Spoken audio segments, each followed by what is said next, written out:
નમસ્તે વિદ્યાર્થીઓ. છેલ્લે આપણે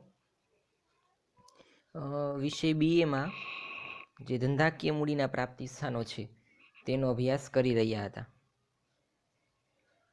એમાં આપણે જે માલિકીના ભંડોળ કોને કહેવાય અને એ જુદા જુદા આપણે ભંડોળો ભણેલા.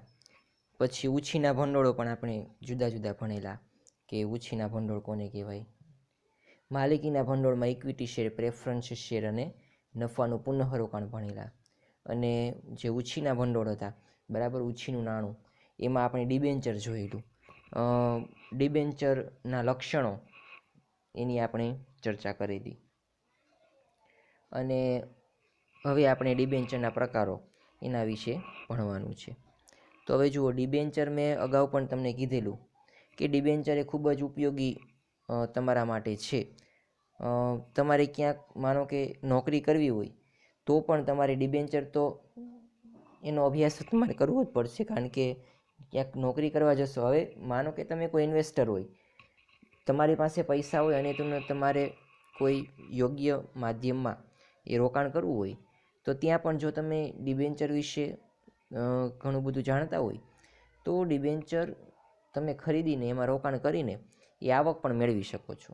તો આમ ડિબેન્ચર છે, બરાબર, એનો અભ્યાસ કરવો એ તમારા માટે ખૂબ જ જરૂરી છે. અને બહુ સ્પષ્ટ આપણે લગભગ 2 લેક્ચર જોયેલા અને એના વિશે અભ્યાસ કરેલો કે ડિબેન્ચર કોને કહેવાય. ઉછીનું નાણું, બરાબર, એટલે કે ઉછીની મૂડી અથવા તો ઉછીનું ભંડોળ, અને માલિકીનું ભંડોળ એટલે કે માલિકનું પોતાના નાણાં. આ બંને વચ્ચે શું તફાવત છે પણ આપણે જોયેલું. શેર હોલ્ડરો જે હતા, આપણે જે શેર ખરીદી વેચાણ કરેલું છે તેને આપણે માલિકીનું ભંડોળ અથવા તો માલિકીના નાણાં કીધેલા. અને કોઈ વ્યક્તિ પાસેથી તમે પૈસા ઉછીતા લો છો તો એને આપણે ઉછીનું ભંડોળ કીધેલું, એટલે કે ડિબેન્ચરનો એમાં સમાવેશ થાય છે. વ્યક્તિ પાસેથી તમે જ્યારે ઉછીતા પૈસા લો ત્યારે તમારે એ નાણાં એને અમુક સમય મર્યાદા જે સમય માટે લીધા હોય એ સમયમાં તમારે એ નાણાં એને પરત કરવા પડે. નાણાં માત્ર પરત ન કરવા પડે, પરંતુ એના ઉપર વ્યાજ પણ એ ચૂકવવું પડે છે, એવું આપણે જોયેલું. અને પ્રથમ પસંદગી પાછી મળે છે. પહેલાં ઉછીના લીધા હોય એને પહેલાં પૈસા આપી દેવાના. પછી જો પૈસા વધે ને તો શેર હોલ્ડરોને આપવાના, નકર શેર હોલ્ડરોને પૈસા નહીં આપવાના, બરાબર.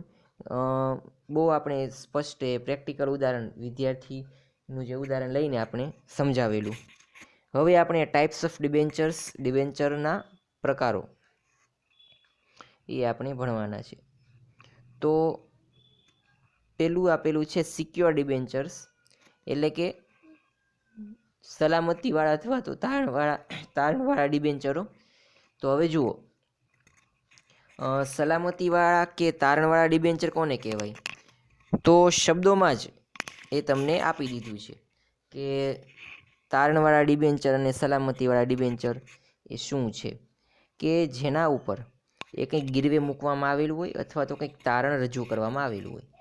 હવે તમારો મિત્ર તમારી પાસેથી, તમે તેની પાસે પૈસા માગો તો તમારી પાસે કોઈ વસ્તુ ગીરવે રાખે છે કે ભાઈ મને તારો બીએનો ચોપડો આપ, કે ભાઈ એસપીનો ચોપડો આપ, કે અર્થશાસ્ત્રનો ચોપડો આપ, એ ગીરવે રાખે, બરાબર, અને પછી તેના બદલામાં પૈસા આપે.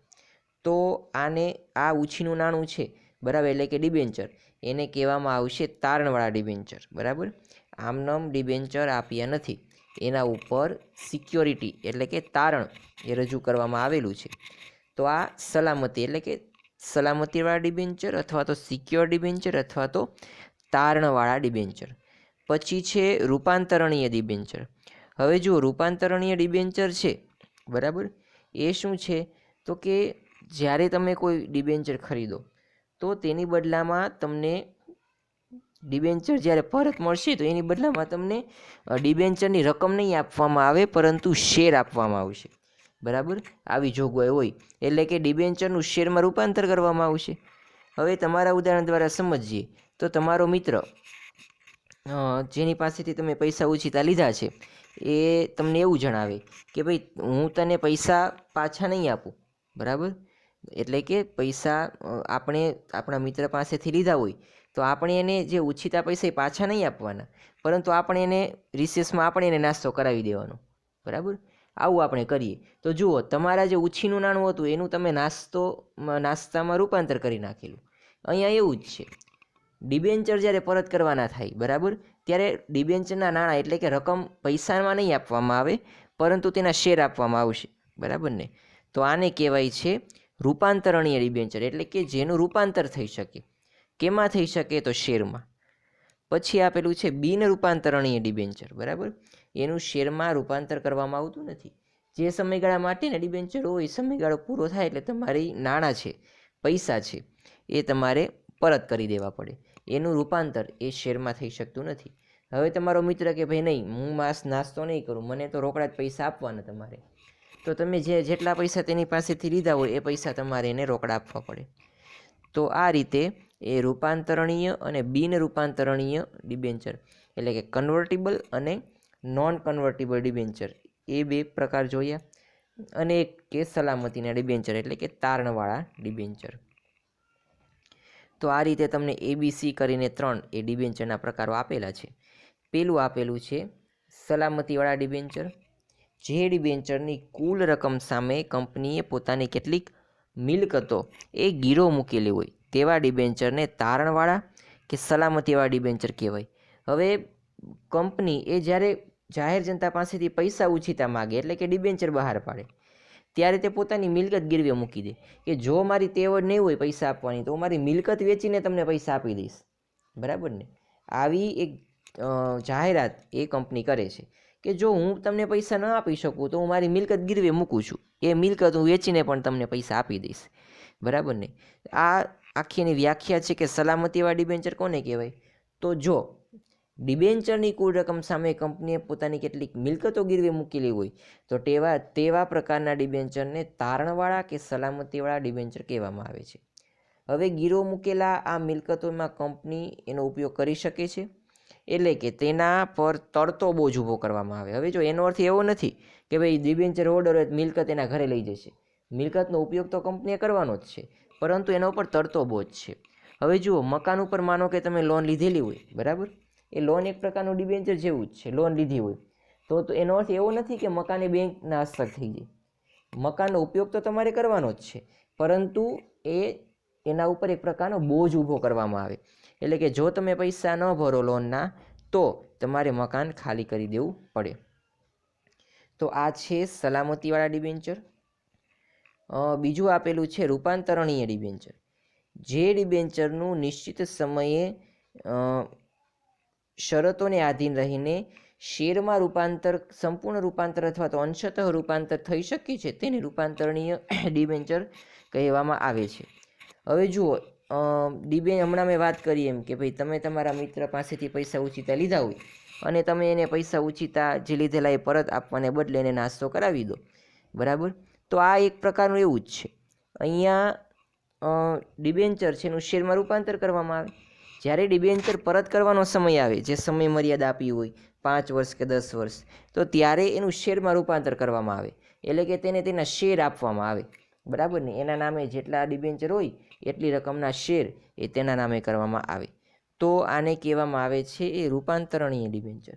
જો કંપની એ નિયમનપત્રમાં જોગવાઈ કરી હોય તો આવા ડિબેન્ચરને નિશ્ચિત સમય બાદ ચોક્કસ કિંમતે ડિબેન્ચરના બદલામાં નક્કી કરેલા શેર આપવામાં આવે છે, બરાબર. હવે જો કંપનીના નિયમનપત્રની અંદર જોગવાઈ પણ જરૂરી છે, તો આવા ડિબેન્ચરિયા એને નિશ્ચિત સમય મર્યાદા બાદ આપણે ચોક્કસ કિંમતે ડિબેન્ચરના બદલામાં એ નક્કી કરેલા શેર આપી શકીએ છીએ.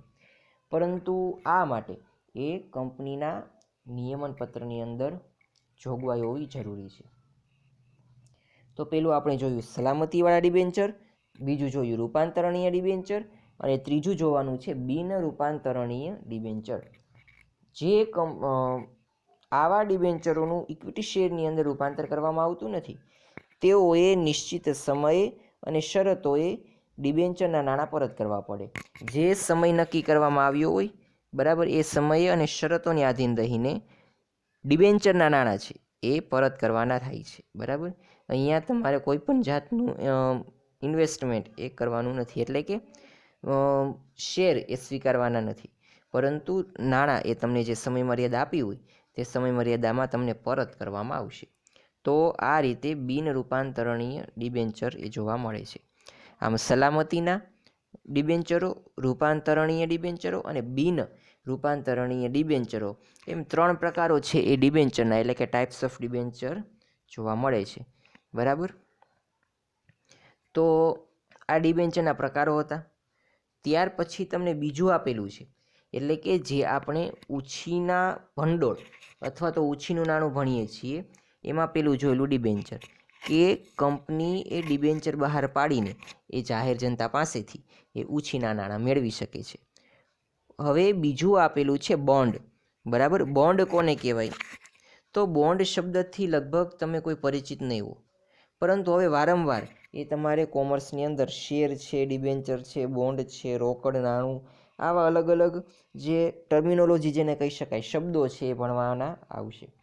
ડિબેન્ચરમાં આપણે બહુ વધારે, એટલે કે લગભગ 2 લેક્ચરે જોયેલા. એનું કારણ જ એ હતું કે એ તમને ખૂબ જ ઉપયોગી થશે ડિબેન્ચર. બરાબર. અને ડિબેન્ચર એ કંપનીનું દેવું છે, એની પણ આપણે ચર્ચા કરેલી. અને ડિબેન્ચર હોલ્ડરો એ કંપનીના લેણદારો છે. હવે આપણે ડિબેન્ચર પૂરું કર્યું અને ત્યારબાદ આપણે બોન્ડ એનો અભ્યાસ કરવો છે. તો જુઓ, બોન્ડ એ કંપનીની લાંબા ગાળાની નાણાકીય જરૂરિયાતો સંતોષવા માટેનું મહત્ત્વનું પ્રાપ્તિ સ્થાન છે. બરાબર.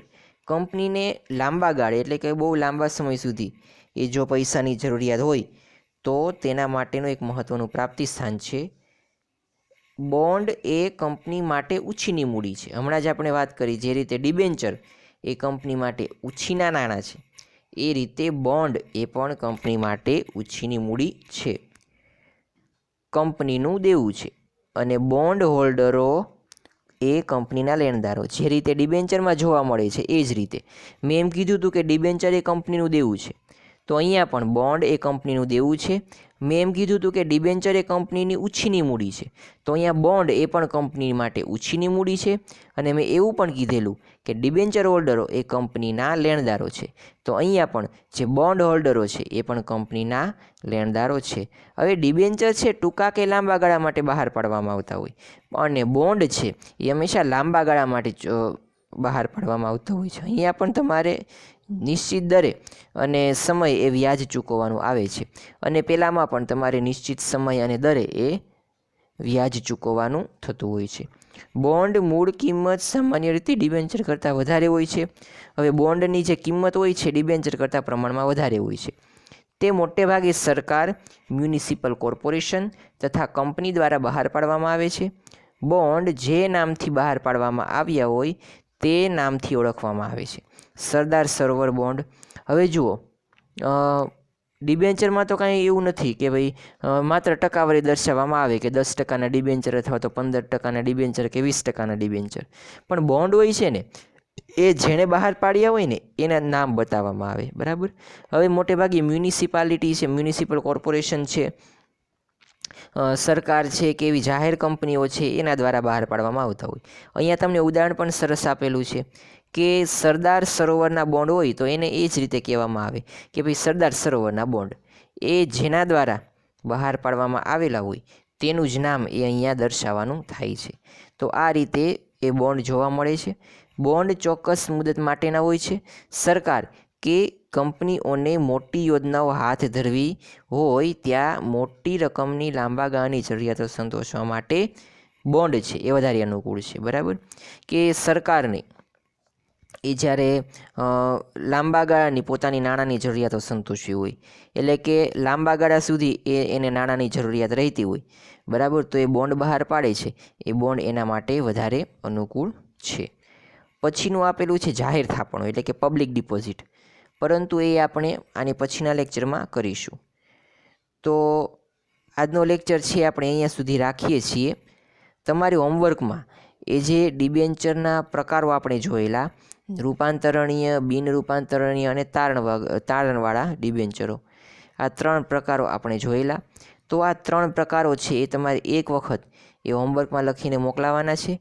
અને સાથે સાથે જે આ બોન્ડ છે, બરાબર, બોન્ડનો જે મેં આજે અર્થ સમજાવેલો તમને, એ અર્થ પણ તમારે એક વખત લખીને હોમવર્કમાં લખીને તમારે વોટ્સઅપના ગ્રુપમાં મોકલાવાનો છે.